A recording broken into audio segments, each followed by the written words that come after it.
the previous videos, we mentioned about preparations for the presentations.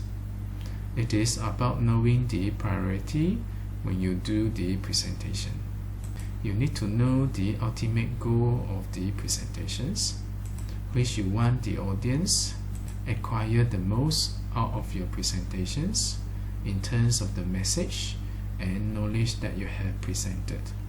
This will be meaningful to the audience, which one day may be beneficial to them, useful and applicable in their futures.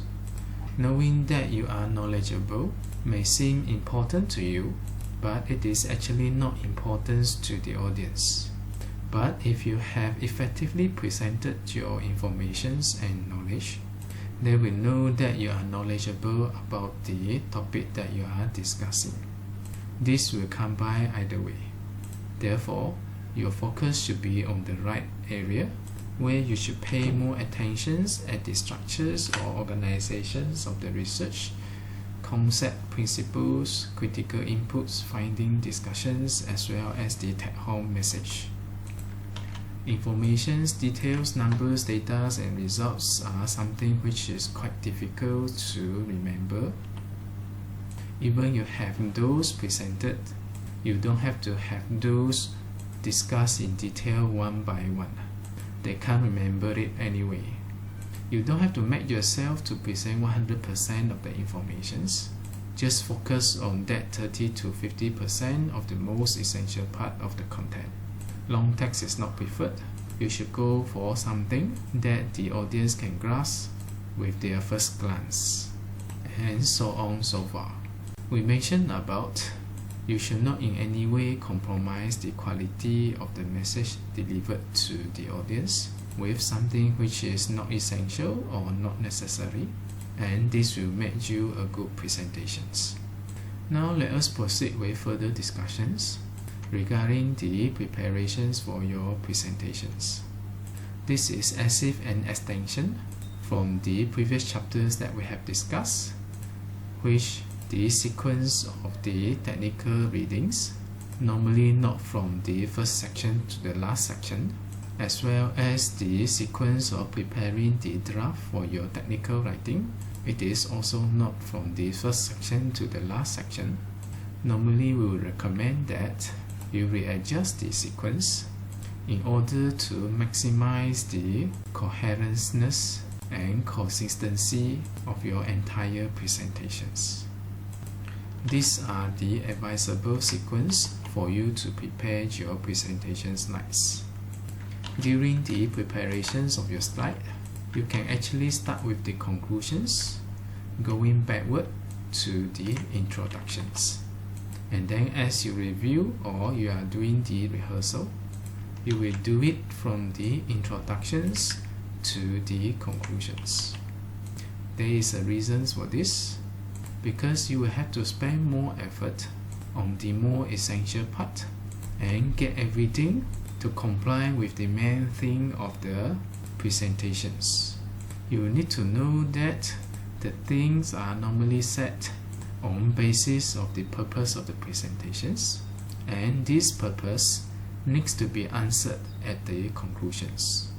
Therefore, you may start with your conclusions, establish the main thing of your presentations, and then whichever come later, such as the results, methodology, and introductions, will have to go around and in line with the main thing that you have in the conclusions. This is for the preparations of your slides. And then as you review, you will need to consider yourself as an audience.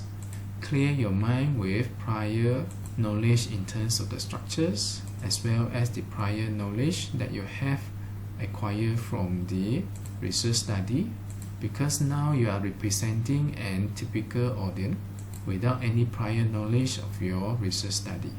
In this case, you should go through the proper sequence as a typical audience, which you will start with the introductions to the conclusions. This applies to your rehearsal also, because you are doing the presentations from the introductions to conclusions to the audience. Knowing that you need to reverse this sequence of the sections that you are preparing for the slides, let us look into details how you're going to do that. First, you start with the conclusions. You must first establish 3 takeaway message which you feel is significant, must be grasped by the audience, and you want them to be able to remember even after the presentations. You need to establish this during the conclusions. Also, you may provide 3 for future research. You need to keep this within the acceptable numbers because you want the audience to be able to recall it. Imagine you have 10 take-home message and 20 future research that you can advise the audience to proceed. Most likely, the audience can only recall 3. You need to know the limitations of the presentations and keep it in the most optimized conditions.